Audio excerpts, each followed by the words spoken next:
Hello, and welcome back to Newbie&Know-it-all. I'm Rye, I'm Kay. and this is a podcast where nerds talk about everything from books to games to TV shows and everything in between. The only main thing is one of us has to know a lot about it, Uh, and the The other other. knows almost nothing at all. So this week, I'm going to be telling Kay a bit about a little show called Shira and the Princesses of Power. Not to be confused with Shira, the Princess of Power, which was the inspiration of the original. Oh boy. Yeah, the original was a sister show to He-Man. I say, hey, yeah, Yes, yeah, yeah, they even yeah. they even say the same thing. I think almost the same thing to summon their power. Ah, Yeah, like something about Grayskull. But led by the regardless, power of Grayskull or yeah, something. the we're going to be talking about the fairly recent one that was a Netflix original series that has been widely popular. And Kay, you know a bit about it, right? I do, though what I know is very broad. So pretty much, Kay only knows as much as was mentioned in an episode of Overly Sarcastic Productions, which is just a wonderful show. Check them out if you don't know them. But I listened to the detailed diatribe on it. yeah, so she knows a fair amount, but she doesn't know a lot about the plot or the individual characters. I know about two characters. That's about it. So please, Kay, refrain from groaning too much when you hear these names. I do know they're going to be bad. They are going to be bad. We first get introduced to our main character, Adora, Okay. who is actually working for the bad guys. I do remember she does have like a "Are we the baddies" moment. Yeah, she was raised alongside several other child soldiers, Oh gosh. including her best friend and totally not going future love interest, Katra. Um, uh, but they were raised by the Horde, which is a force that's trying to conquer the planet of Etheria. Yeah. So the Horde are the bad guys, and Etheria is the planet. And what makes Adora so unique in the situation of starting as a bad guy is that she's a true believer. She's a true believer that what they're doing is good, and they're bringing order to a chaotic planet. And yeah, as such, she's a strong fighter. She's a good leader, and as such, she gets recommended by their handler, so to speak, Shadow Weaver. Oh, this is who Shadow Weaver Yeah, is. Shadow Weaver is the one who's in charge of rearing up the child soldiers. Yikes. She's also the evil spellcaster archetype, so to speak. Um, and by her recommendation, Adora is promoted to Force Captain. And on their first mission, she gets separated from the rest of the group. Well, it could be worse. Yeah. But while she's separated, she meets up with our two other main protagonists, Glimmer, Princess Glimmer specifically, and her best friend and totally not future love interest, Bo. Guess what he fights with? I'm just glad he doesn't have like a magical transforming red No, ribbon bow into no, the bow. That would be worse. yeah, he's actually pretty tech focused. Like we don't find out this later, but his both his fathers are scholars, and they run the biggest, most inclusive uh, library on the planet. Mm, So if it's not there, it's not anywhere. mm. But we'll find that out later. Not that it's a major plot point. They just help us figure out a bit something of a mystery. But so we meet Bo and Glimmer. Glimmer, who is a petulant young princess of the kingdom of Bright Moon. She is the daughter of Queen Angela, who happens to Wait, be is it built. Angela or Angela? It's Angela because she has angel Is it no? I mean, like, do they? they pronounce it Angela. But it's spelled. I assume it's spelled the same way. I haven't seen it written, but I, I've seen it written. I thought it was just just Angela. Angela. Yeah.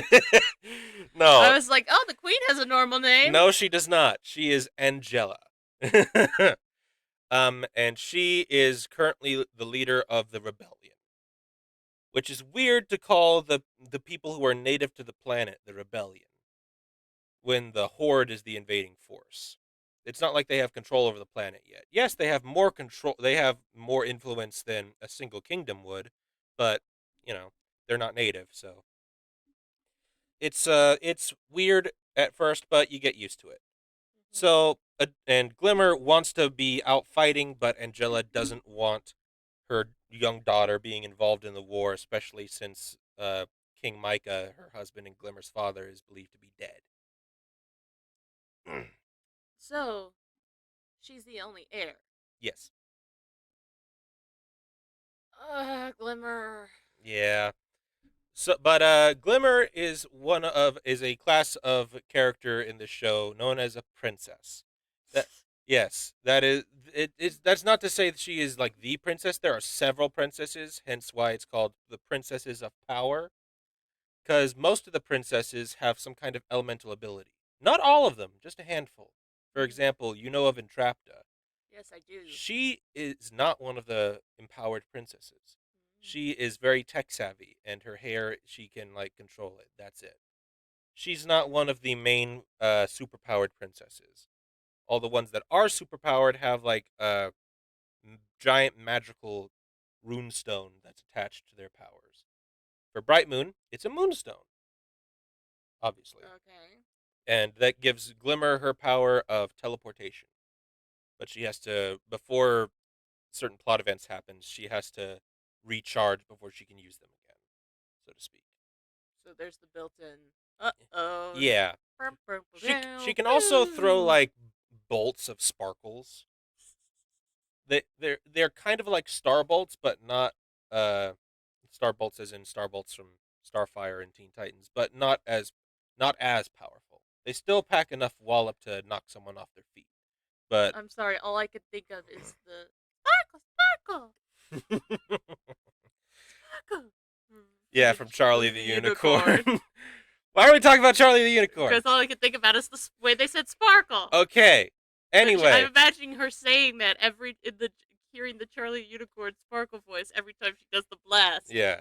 So anyway, Adora gets separated from her crew and stumbles her way into this glade where there's this Excalibur-esque sword, like practically being overtaken by the jungle, and she's being called to it.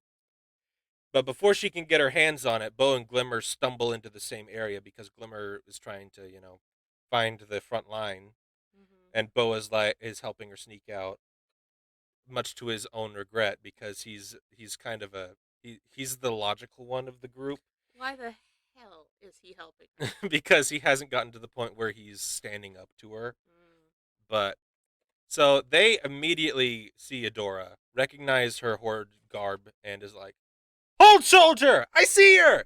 Ah!" And they both tackle her. They do manage to subdue her, and Well, it they, is two against one, and one is very confused. yeah, but and yeah, and but not before Adora pulls the sword out. She doesn't really get to use it. There's like a flicker of power, and she changes momentarily.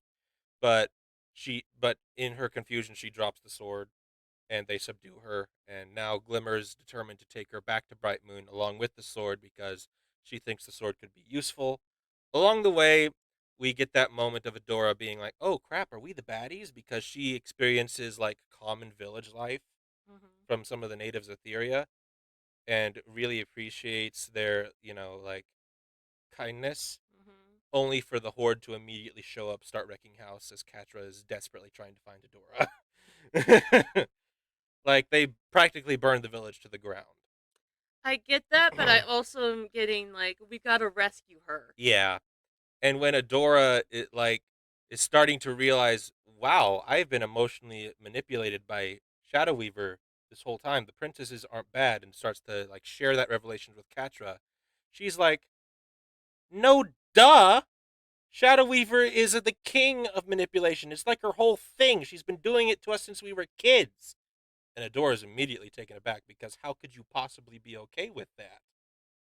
Which is where they have their first falling out because Adora now is refusing to go back with Catra, and Catra knows that she's going to catch a lot of punishment from Shadow Weaver if she doesn't bring Adora back. Because though this isn't like fully expanded upon until later, at this point we already get the vibe that Adora is the favored child, and Shadow Weaver will punish Catra for anything that Adora does wrong. Okay.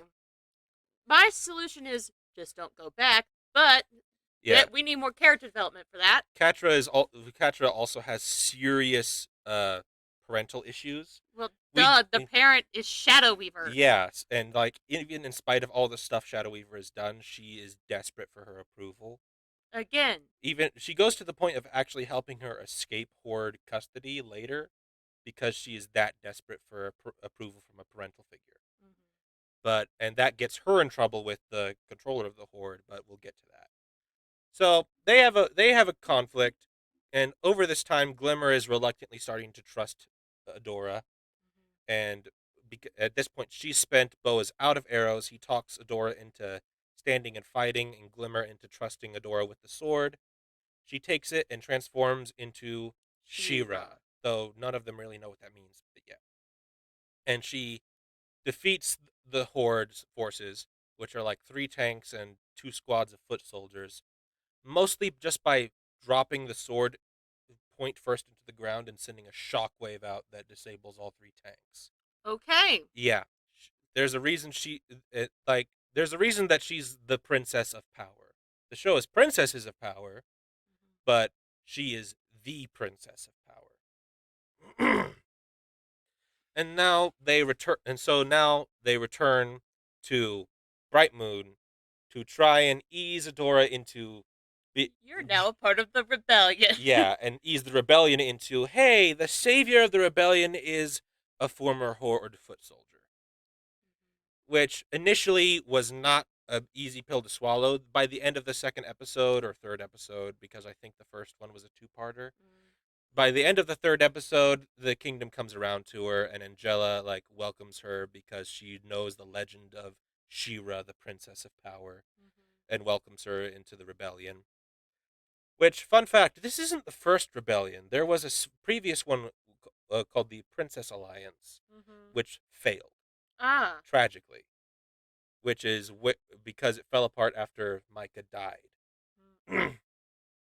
Why did it fall apart after the king died? Because Angela's the one who sent him into that fight, and she was so racked with grief that the whole thing just kind of fell apart.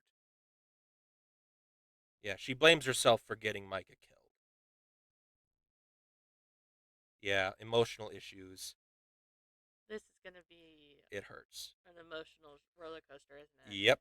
So, also, I get feeling responsible, but you are a freaking queen. Yeah. You are more responsible for the rest of your people and other people who depend on you than Yeah. one dude. Well, the Princess Alliance was several kingdoms. I get that. So, like, the alliance really fell apart because Angela stopped being able to trust her leadership. So the rest kind of broke away and started to insulate themselves because they were able to protect more or less their territory. They might slowly start losing it, but more or less they're able to defend it for the most part. Bright Moon is the only one that's really keeping the offensive alive, so to speak. I would like to say that in a case like that, that sometimes means you have to double down. Mm-hmm.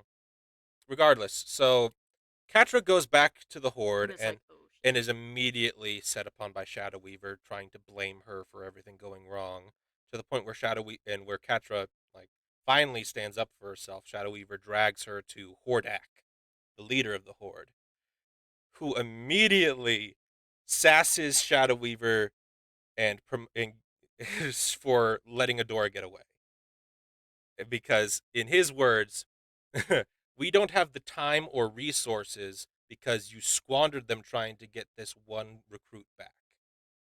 We don't have the time or resources to try and get her again. You will promote someone else to force captain, but no one else is worthy. But of Catra, she was your ward as well, wasn't she?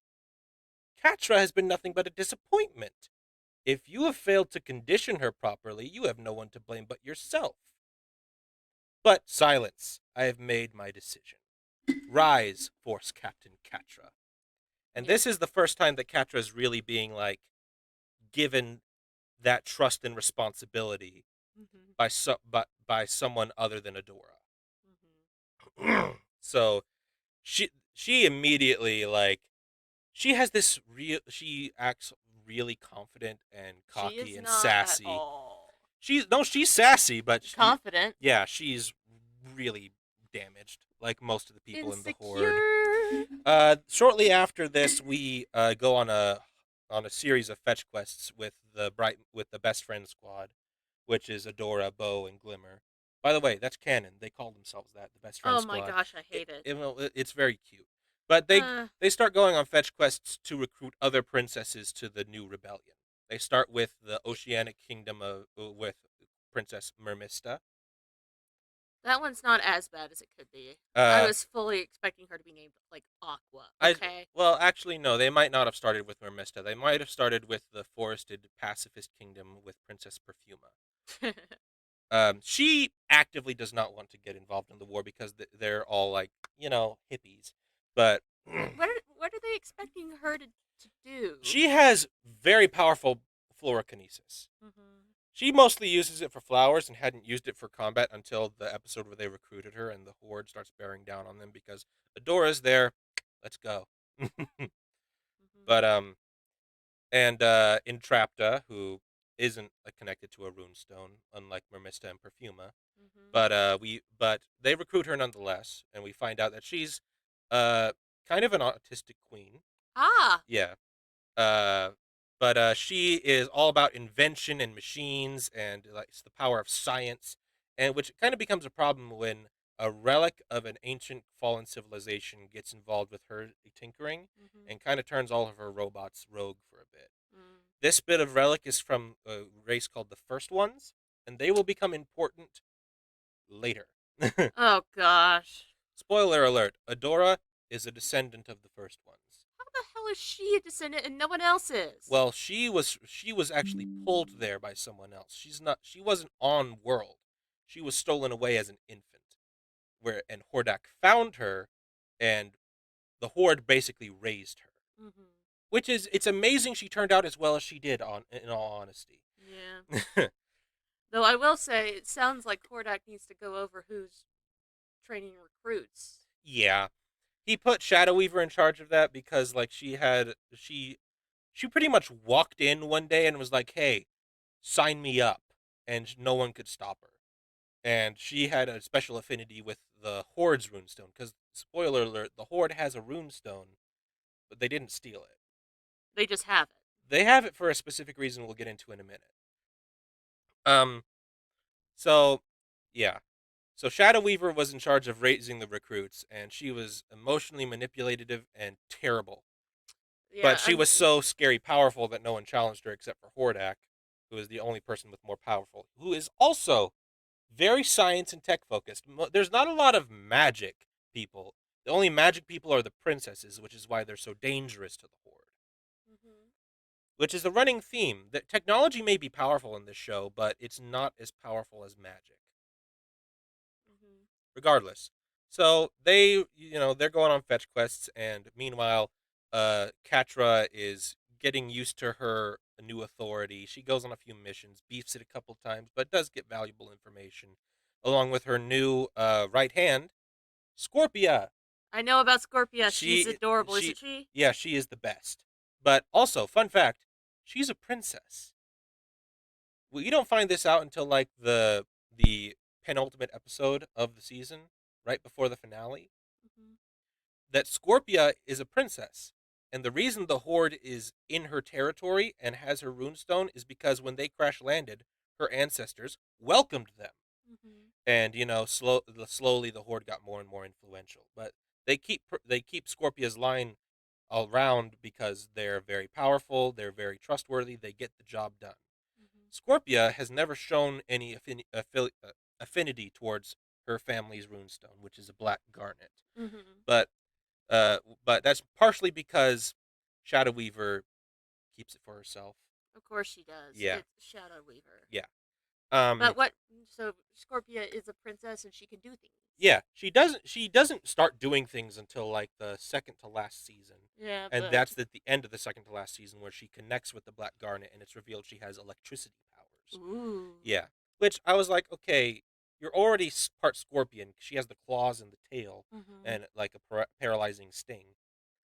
And electricity powers? That's impressive. Mhm. But regardless, we don't find that out until later. But after a series of fetch quests and meeting several other side characters, including Mermista's totally not boyfriend, don't listen to him no matter what he says, Captain Seahawk, whose main talent is braggadocio, flamboyance, and setting his own ship on fire. I really hope that really isn't her boyfriend. He becomes her boyfriend by the end. Why? Because He's an incompetent buffoon. yeah, but she's emo and he makes her laugh. Ah, Yeah, he's her incompetent buffoon. exactly. Um, but the other thing that is important in this season is we go to a wizard city where um we meet Glimmer's aunt and find out a bit about Shadow Weaver's backstory because she was once part of this wizard city. I don't remember the name of the wizard city. It's only shown 2 times. Don't at me. But we do get to meet Glimmer's aunt and Micah's sister, Costaspella. Okay, I hate that. That one's bad. Yeah, That one's they bad. call her Aunt Costa. That one's fine. It just doesn't need to be literally, I cast a spell, but it's a name. Yeah. So they go there and Shadow Weaver does some magic shit to kind of like set Adora off her game. And but they power through it and we also meet Adora's horse who she accidentally infused with magic. She immediately found out she was a horse girl, by the way, when she saw one for the first time. Because there are no horses in the horde. She saw one the first time and was like, "What is that?" Yeah. She accidentally turned it into an alicorn. Oh His gosh. name is Swiftwind, and by the end of season 1, he can talk. Oh gosh. Tell us you're a horse girl without telling us you're a horse girl. Yeah. But so the thing that happens right before the finale um is there's a princess ball where they need to recruit where the best friend squad are going to recruit Princess Glacia, who's the youngest of the princesses but is arguably the most powerful. She has ice powers, Yes, because her name's and Glacia. because she's remaining neutral in the war for the most part, Scorpia also got an invite, and her plus one is Catra. Oh shit. So naturally, Don't fight in the ballroom, please. well, Adora almost gets kicked out because Catra's there, and Catra is like egging her on. And of course the Horde does start some stuff during which Bo and Glimmer both get kidnapped. So Adora puts together a mission with Mermista, Entrapta, and Perfuma to go get them back, Mm-hmm. and they do. Glimmer injures herself in the process. Like she forcibly teleports out of like a magical binding that a Shadow Weaver had placed on her, and it leaves her like flickering until the end of the finale. Mm-hmm. And Entrapta gets separated from the crew and is presumed dead. I know she's not. She's not. She just ends up hanging around with Catra and Scorpia for most of the rest of the show. My favorite thing is she just kind of chills with Hordak. Yeah, she becomes best friends and science buddies, and totally not hinted romantic feelings there. But Well, with they could be Ace, but it was Arrow Ace, but it's still just like they are yeah, buddies. Hordak definitely caught some feels for her. Regardless, so uh, her main contribution is technological. She and again, Shadow Weaver gets sunned by Hordak after they get Glimmer back, and Entrapped is there helping Catra and Scorpia because now she has an opportunity to tinker with a rune stone, which is hinted to be the first one's tech. Mm-hmm. Um, and after a bit of where Shadow Weaver is against this on principle, Mm-hmm. um, because Scorpia has never shown affinity. Catra is a thorn in her side, and Entrapta's a prisoner Why Is she really a why are we prisoner? letting the princess tinker with my runestone? Hord who you don't have the authority to authorize this, Catra. I didn't. Points to a screen. Hordak's on it. I did. That princess has improved the functionality and firepower of every weapon she's touched. So yes, she gets to tinker with whatever she likes. Shadow Weaver's not happy about this, throws a bit of a fit, tries to kick all three of them out. Catra kicks her ass because she's been studying her. Good for Catra. Be- Kill her. because of Entrapta's tinkering with the runestone, there's a fluctuation in the magic, which leaves the princesses temporarily weaker and leaves Bright Moon vulnerable. Spoiler alert: Bright Moon is left vulnerable at the end of almost every single finale. So naturally, the horde starts to Hey, let's go get him. yeah, and that's a problem because with magic weaker, the other princesses are like, oh, we have to go take care of our own places real quick to make sure everything's you know Good. good to go. Which means that the only people defending Bright Moon are Adora, Bow, Glimmer, Swiftwing, Swifty, Angela, and the other two princesses that never left the alliance, who are married, and they're so cute. It's you're gonna roll your eyes again. It's Spinnerella, Okay. who has wind powers, Okay. and her wife Natasa. What do you think her powers are? Something to do with nets. She tosses energy nets, yes. I hate that one. Neither of them have runestones either, apparently. We never go to their kingdom. We never see their runestone. They're barely involved with the plot until like the last season. So they're just there. Um but yeah, that's that but they're there and they're helping. And it's a big dramatic like will they save the day until all the other princesses including Glacia who hadn't officially signed up swoop in and save the day.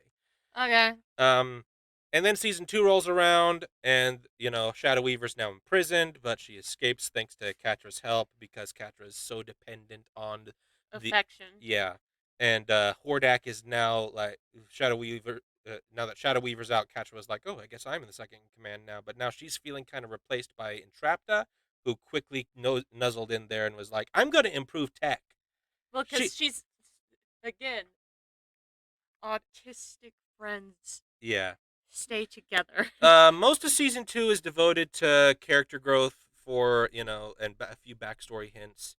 I'm trying to remember what the big finale was because I think yeah. Oh wait, yeah, I remember. Catra gets banished because she let Shadow Weaver escape. Mm-hmm. Um, and the whole thing. I think season two is where they're How many seasons are there? five. Ah! Yeah, we're gonna have to go rapid fire real quick here, but most of it is trying to get used to each other in the new environment in season two. Like oh well, yeah, we're fighting now. Um, but Shadow Weaver, always concerned with self preservation, joins up with the rebellion in Bright Moon because fuck Hordak and fuck Catra specifically. There is no reason they should even let her. Oh, she's a prisoner. She's only there for information. They lock her in a tower, and the only thing she's allowed to do until later is tend to a garden. But I don't even think she should be allowed oh, that. definitely not. We find out a bit more about the first ones. They were apparently in charge of the planet for a while. They almost took it over. They were fascinated with the magic, and there was a Shira before Adora. Her name was Mara, and apparently she betrayed the first ones. We don't find out the reason why until later. Just tell me. Adora also spends this time learning from the artificial intelligence left behind by the first ones to train Shira. Her name is Light Hope. She ends up being the antagonist of season four. Mm-hmm. Um, because the reason Mara betrayed the first ones is because they turned Etheria into a weapon. They harnessed the magic to turn it into a Death Star, pretty much. Okay. But the problem is that the magic is unstable, so if they use it, it might end up destroying the planet itself. So Mara betrayed the first ones, and lost her life in the process, sacrificed herself, and some of the techno and move in order to prevent the planet from being used as a weapon against the first one's enemies, the Horde. Surprisingly, how can that be? That she shunted the entire planet into a pocket dimension called Despondos. And you might not even realize that's the case until you look back on the rest of the seasons and realize, oh wait, there's no stars. What? There's There, no fucking there's stars? no stars in the sky until they move out of Despondos at the end of season 4. Um, yeah. Catra also in season 3 fucks with the portal, and where she really ought not have, to try and impress Hordak, because he's also working on portal technology to try and move out of Despondos, because Hordak, as we find out, is a clone Mm-hmm. of Horde Prime, Mm-hmm. the eternal perfect lord of the Horde Empire, who is spreading his perfection and order across the universe. But because Hordak had a glitch, which made him physically weaker and practically withering him away, he's ill pretty much, Mm-hmm. which Entrapta helps him with, he was banished to enemy territory to potentially die. How the heck did he get there? He How did he get in the pocket dimension? he was there when Mara moved it. Oh. Yeah. I was like, how the hell did he get to the pocket dimension? Yeah. Also, nobody noticed that they were in a fucking pocket dimension? This was a long time ago. I get that, but also, surely we'd write that down somewhere. Uh, Because it's fucking terrifying. it is mentioned in the library Bo's dads operate, because in part of their tinkering with the first one's tech, they find this weird pattern and they can't figure out what it is, or like maybe it's a location we don't know. So we're going to go. So Bo went to his parents to try and probe the archives, Mm-hmm. in which we find out that he's kind of hiding himself from his parents, Mm-hmm. uh, hiding the fact that he's fighting in the rebellion because one of his dads was part of the previous alliance and lost everything because it failed. Mm-hmm. And his other dad once is so excited for Bo to take over the library once they retire, because they think he's off at a scholarly school, but he's been lying to them this whole time. And he's so afraid of coming out to his gay dads that he's a warrior. That's the whole point of the episode. But in at the end, they accept him lovingly and is beautiful and heart touching. Well, there's nothing wrong with being a warrior poet. Yeah, but they revealed that this pattern is not a location. It's a constellation, and they couldn't figure that out because there haven't been stars in like 2 or 3 generations. Mm-hmm. So they go to the place where the constellation would lead them, which is a desert, which so happens to be where Catcher was banished, and starts fucking with the portal tech. She ends up creating a fake reality at the end of season 3. Well, I'm more impressed that fucking around and finding out managed to actually do something other than explode. Well, this fake reality is where everything is quote unquote perfect. Adora never left the Horde. Bo is a scholar like his parents always wanted, and Micah's still alive. Bright Moon is thriving, but that's kind of what gives it away. Things are a little too perfect, Mm-hmm. and people are starting to remember that something's off. And at the end, it's revealed that someone, in order to close the portal and get everyone out, someone's going to have to stay behind and do it. Mm-hmm. And that's where Angela's sacrifice comes in, because I know you thought she was dead. She's not technically dead, but she might as well be, because she's left trapped in the pocket dimension, so everyone else can get out. Mm-hmm. This is also So where it doesn't sound like it's too bad of a place. no, it's kind of falling apart by the end, but Aww. uh, I this was is like, also where it's kind of hinted that Micah might not be dead, because when Angela realizes that something's wrong, she's like, "Darling, this is perfect, but you're not here." And she flies off to save everything, and Micah has a moment of like waking up almost, and he's like, "Angela, and it's cut off because the place is falling apart. mm-hmm. But he's alive. Basically, he wakes up and is like, Oh shit! I'm not dead. wait, you don't know I'm not dead! And tries to call after her, but we don't get confirmation that he's alive until later in the next season. Yeah. When everyone goes to get Entrapta, because Catra sent her somewhere else because she knew the portal was a bad idea, and Catra couldn't risk that coming out Mhm. and ruining like her getting back in good graces of Hordak and making her own perfect place. So she banished her to a place called Beast Island, Okay. which is where Micah was sent, um, as a prisoner of war to. Oh gosh, it's a POW camp. It's worse. Fuck. It's not a camp because it's too wild for the Horde to tame. It's full of it like every Horde soldier has nightmares as a child about the stories told to them about Beast Island. And then Shadow Weaver reveals, "We told you those fairy tales so that you wouldn't be scared because it's so much worse." Fuck you, Shadow Weaver. Yeah, the reason it's so dangerous is A, the local flora and fauna are terrifying, and Mhm. B, it is a dumping ground for First One's tech that was malfunctioning. It's a dump. Yeah, which is why Entrapped is thriving there for the most part.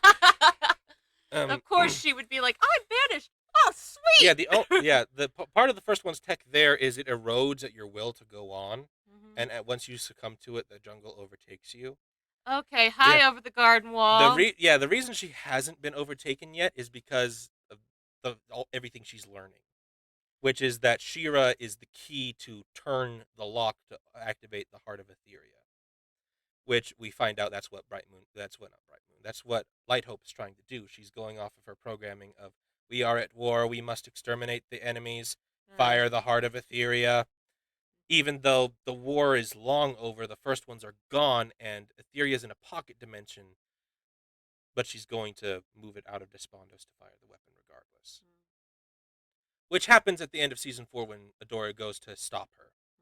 The only other thing preventing Light Hope from doing so is that Scorpia's not hooked up to the Black Garnet.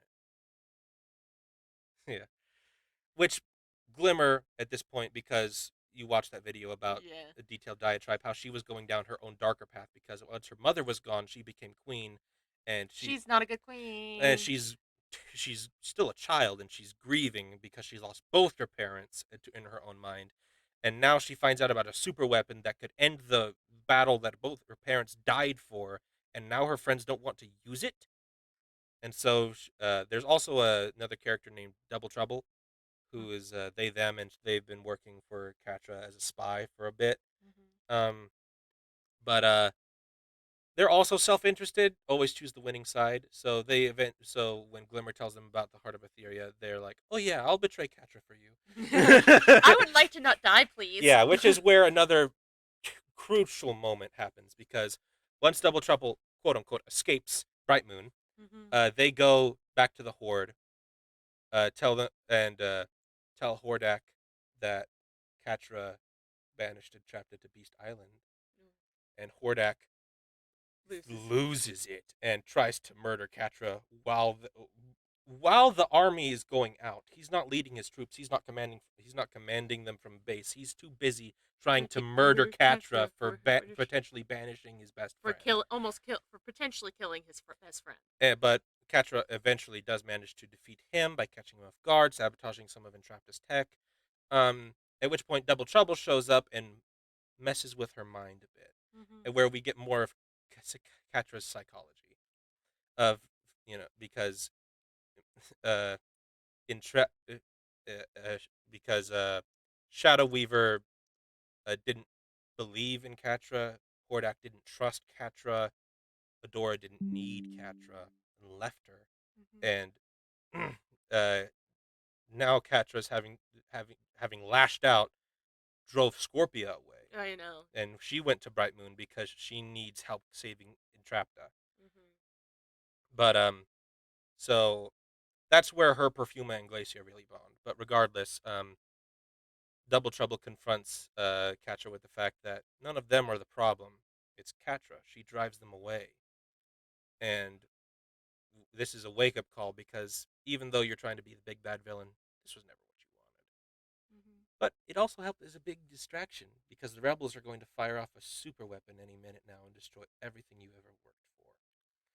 I better get going before that happens. And scene, boop, walks away. Holy shit. Yeah. At the same time, Glimmer and Scorpia show up to reconnect her with the Black Garnet because Bo and Adora have gone to save Catra from Beast Island against what Glimmer wanted to do. She wanted to at least learn how the Heart of Etheria worked to use it as a threat against the Horde. She Mhm. wasn't actually planning on firing it, so she says. But so Glimmer is trying to went to Light Hope to learn how it worked. When she found out how it worked, she went to connect Scorpio with the Black Garnet, while Adora and Bo went with Swifty to Beast Island. Mhm. While there, they find Micah, they meet him, and in the episode where that happens, there's that whole moment of losing the will to go on Mhm. because Swifty, as an animal, has the is like most susceptible to it. Mhm. Also, as like the least involved with the war, Mhm. that's dragging him down. Um, Bo feeling like he's betrayed his best friend by going behind her back drops, Mhm. and Adora, while trying to get Micah to keep going, says, "Glimmer needs your help as queen," and that's when Micah realizes that Angela's gone, Mhm. and he loses will, and so the only one left is Adora to not give up on herself Mhm. because she has a complex of being the hero. I know that one. She has to self-sacrifice all the time, Mhm. and she has to do everything by herself because if not, other people will get hurt. Thanks, Shadow Weaver. Yep. um. So once once Scorpia and Glimmer breach the Black Garnet room and reconnect, all the princesses get a major power boost because now the magic is flowing in a complete circuit, Mhm. which they are now completely wrecking the Horde. But that also means that portal functionality is working. Mhm. Um, while Scorpia goes to help with the rest of the princesses, Glimmer confronts Catra, and Catra's at the point where she's like, "Just do it, take me out." Um, and Adora goes to confront Light Hope, which she probably shouldn't have done because she was the last key needed to fire the weapon. So Light Hope moves them out of Despondos, and now the Heart of Etheria is about to be fired. But then Adora breaks the sword, which is the focus for the weapon. Mhm. And now it's not functioning. However, there's a bigger problem because now they're in the wider universe, and Horde Prime just saw a planet appear out of nowhere. And he's like, "What the fuck?" He teleports Catra, Glimmer, and Hordak onto his ship to figure out, hey, what? Uh, uh, which is where he finds out Hordak gave himself a name and tried to tried to make a life outside of his service to Prime, and there was even a time where he hoped Prime wouldn't return, which is he kind of traces his finger over the part of the tech that was entrapped as signature, Mhm. and right before that, and right after that, because Hordak dare thought he could stand beside me, be equal to me, says Horde Prime. Uh, he wipes his Mhm. slate. Mhm. Take him to be reconditioned, he says to the other clones. Mhm. They take him away, and he's about to cleanse the planet because he can't have the universe knowing about his brother's botched job to conquer a world. Which is when Catra saves Glimmer's life Mhm. by saying, "This planet's a super weapon. She's part of it. You need her, and you need me because I know how it works, and she's part of the circuit." And he's like, "Okay, that makes sense." My apologies for being so crude a moment ago. You are now my honored guests. Rest assured that your planet will be the crown jewel of my perfect empire.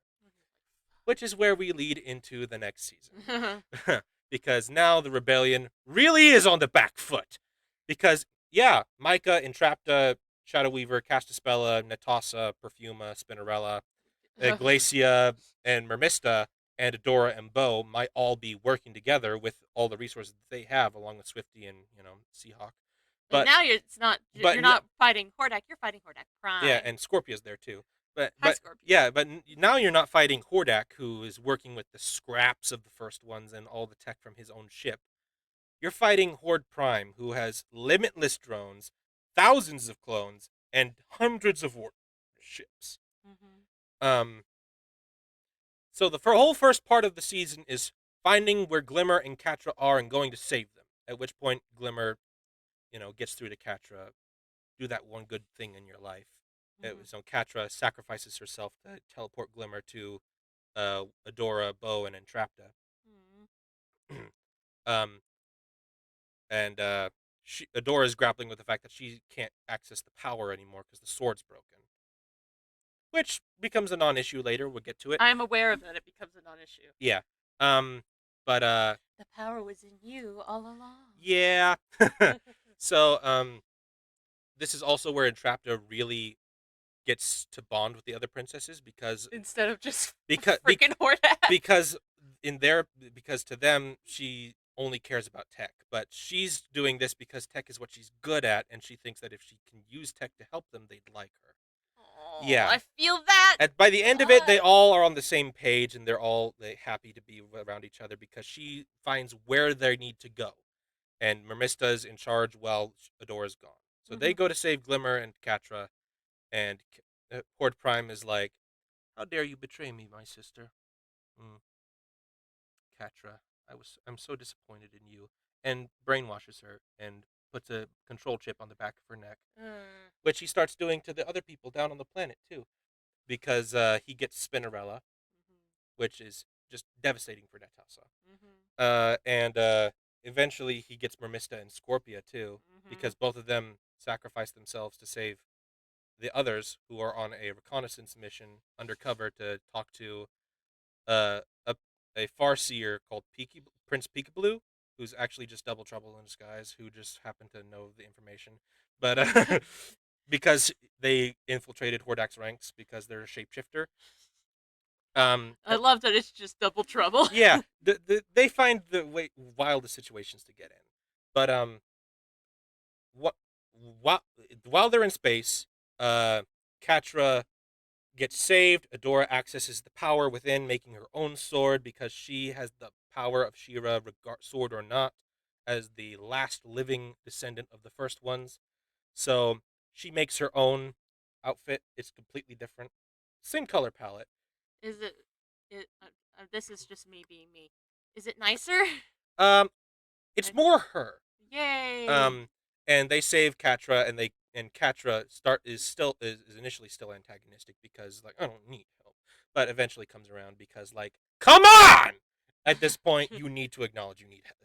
Dadgummit, Catra. Yeah, We all want you to get better at this shit because the OTP yeah. won't fucking They work if they you're all being a bitch. they on their way home they find a they also in Entrapta's while they're on the ship is trying to save Catra. Entrapta finds Horde clone and breaks him by accident because she's like, "Is that Hordak?" And it wasn't, but they all look alike. Mhm. And he gets disconnected from the hive mind. And who am I if not a loyal brother to Prime? So they broke him, and Now they have to take him with now them. they have Bo, Adora, Catra, Entrapta, and Wrong Hordak. Wrong Hordak. Yeah, who is just a gem. They just have a random Yeah, Hordak now. thanks to him, they're able to get through all the doors that Horde sets up, able to infiltrate through his ranks because he's a clone, he's a brother, and he knows all their protocols. But they also find out a weakness that Horde Prime has. They find a planet that he failed to conquer. Ooh. That where they also find an emotional support animal for Catra. Yay, she needs She one. desperately needs one. It's after they get this magic cat named Milog, who's also a shapeshifter and can turn invisible, but and turn other people invisible. Very useful. Mm-hmm. It that she really starts progressing. Yeah. Um, but they find out that Horde Prime couldn't conquer the planet because the magic made it too wild. And Etheria is full of magic. They just need to release it because the first one's bottled it up for the heart. Mm-hmm. So they make it back, and they have to work with Castaspella and Shadow Weaver, much to Catra and Adora's chagrin. They really want to kill her. I They want them to kill her. to find the failsafe that Mara stole from the first ones, Mm-hmm. to break open the heart of Etheria, um, which has to be imprinted upon a person. Mm-hmm. This is also where we find out that Horde Prime got to Micah as well, and he's being controlled, which Mm-hmm.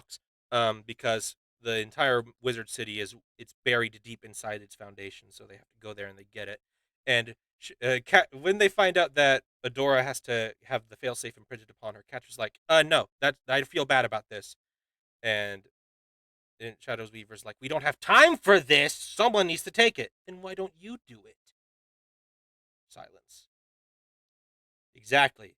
There's something wrong with it." We find out later that unleashing it, someone other than Shira, who uh, someone other than Shira's power level, unleashing it might kill Mhm. them.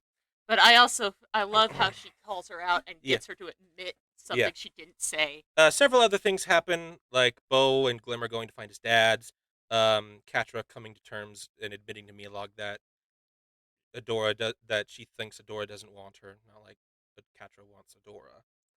Um, Well, and admitting something to Milog is better than nothing. and everyone's trying to figure out how to save their friends. They do manage to get Spinnerella back and try and free her from the mind control, Mhm. which they do. Wouldn't it They just break the chip? Well, the chip is attached to their nervous system. It's like biotechnology. Yeah, it's Oh. gross. And while trying to or engineer a signal that would release all the chips immediately, Entrapta happens across right Hordak, and like it's a moment where like she's caught and like you have violated the perimeter. You will be captured. Like, why do I know your face?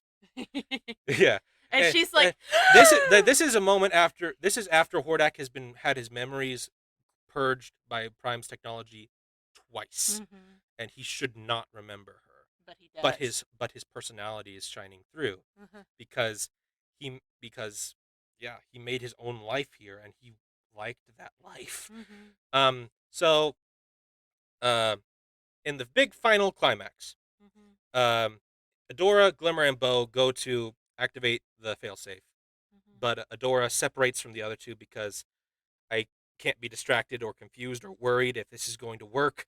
And so, yeah.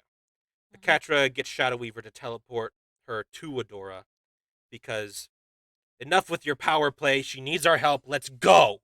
Mhm. And Prime is starting to hack into the technologies of the planet, which is causing issues with Adora's ability to transform. Mhm. Bo and Glimmer have to go fight uh, Scorpia, Mermista, and Micah, Who are all brain controlled. along with the rest of their friends. Mhm. Seahawk actually comes major clutch in get Wow. because he talks Mermista out of it long enough for Perfuma to disable the chip Mhm. by admitting that he loves her, and Oh. that gets her to like break for a moment. Mhm. um, And now I love that at this point they have two Hordaks. yeah. Also, Wrong deck and right yeah, deck. and Glimmer and Bo have a admission of love as well before they split up to go handle their different fights. Yeah. Glimmer goes to help the princesses. Bo goes to help Entrapta with the signal Mhm. because she just got abducted by Horde Prime because he was like, "I see someone hacking into my systems," and she gets brought up there as he's hacking into the planet as well. Just in time for her to talk Hordak to get through to Hordak, and he betrays Horde Prime for her Mhm. and actually destroys his host body, which would be a major success if he couldn't just take over any of his clones and immediately jacks into Hordak and tries to use him to destroy the planet. Mhm. Um, Glimmer has a big moment against her father Mhm. and gets him free, Mhm. while Bo is against Scorpia Mhm. and gets through to her because she is a good friend, Mhm. and this isn't her, and manages to lodge the signal, which gets everyone free. Mhm. Meanwhile, Shadow Weaver actually sacrifices herself to save Catra and Adora from the first one's defense system. Mhm. Um, Adora is very hurt, and she can't transform right now because of that. Mhm. Um, so Catra initially is like, "I'll keep it busy. You get her to the heart, Shadow Weaver." And Shadow Weaver starts leading her there, and as the heart's right there, all that magic. Ooh, I kind of want that, Shadow Weaver, but Catra needs help. Mhm. And Catra, and it actually gets a moment of like, "This is the end for me," says Shadow Weaver. "But you, this is just the beginning for you. I am so proud of you." Which some people are like, one last twist of the emotional knife, I get that, but also. and then she detonates herself Mhm. to destroy the last defense system. Mhm. Yeah, it is a moment of like, whoa, that just Mhm. happened. So Adora and Catra go to the heart, and Adora's like, I can't transform. Will the failsafe still work? It'll work, but I might die because of it. Catra, I need you to go. No, no matter what happens, I am staying with you. Mhm. And she starts to use it, and Hordak's Horde Prime's invasion of the planet starts getting to her with her thing of self-sacrifice, and you deserve love too, from like subconscious things, and like, oh, this will be your final resting place. It's a beautiful future you're hoping for, but it will not come to be. Mhm. And what snaps her out of it is Catra like, stay with me. Like, I Mhm. can't. It's too much. And I'm sorry. Don't you get it? I love you. I always have. So please, just this once, stay.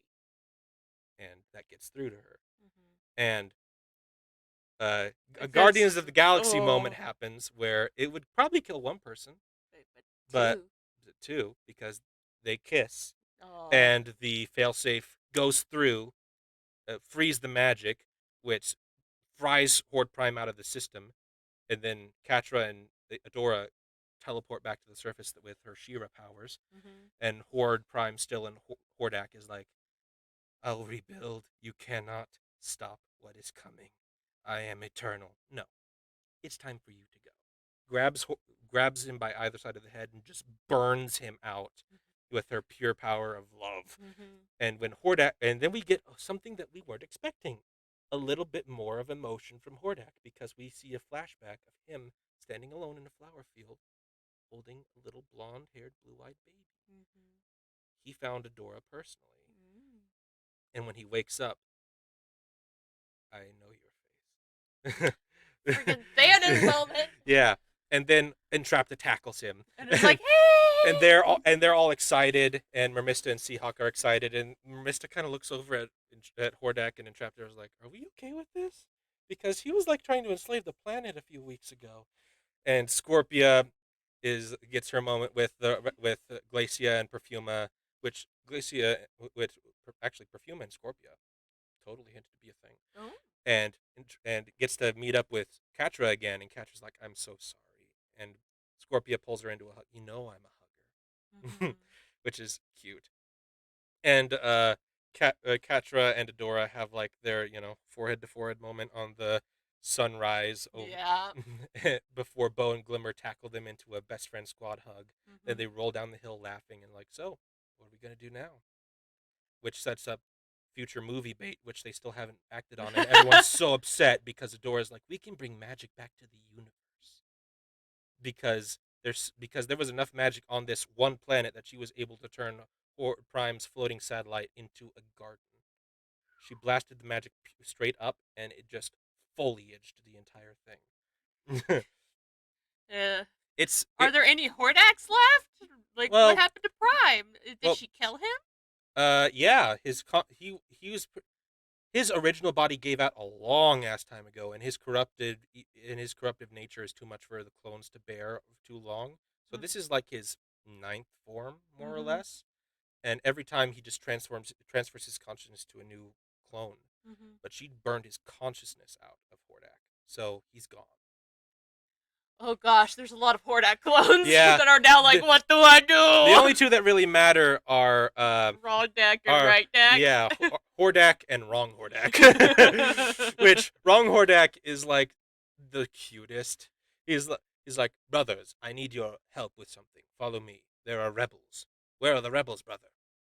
Right behind you. Yeah, it's it's adorable. But Oh. everyone's happy. Glimmer gets to reunite with her father. Shadow Weaver's dead. Everyone, Everybody's glad Shadow Weaver's fucking the dead. princesses get to rebuild. Bo and Glimmer get together. Mermista and Seahawk get together. Perfuma and Scorpia get together. Adora and Catra get together. It's a beautiful ending. Everyone gets together. It's one of those few happy moment endings that wraps up in a tiny bow, and you're like, it's perfect.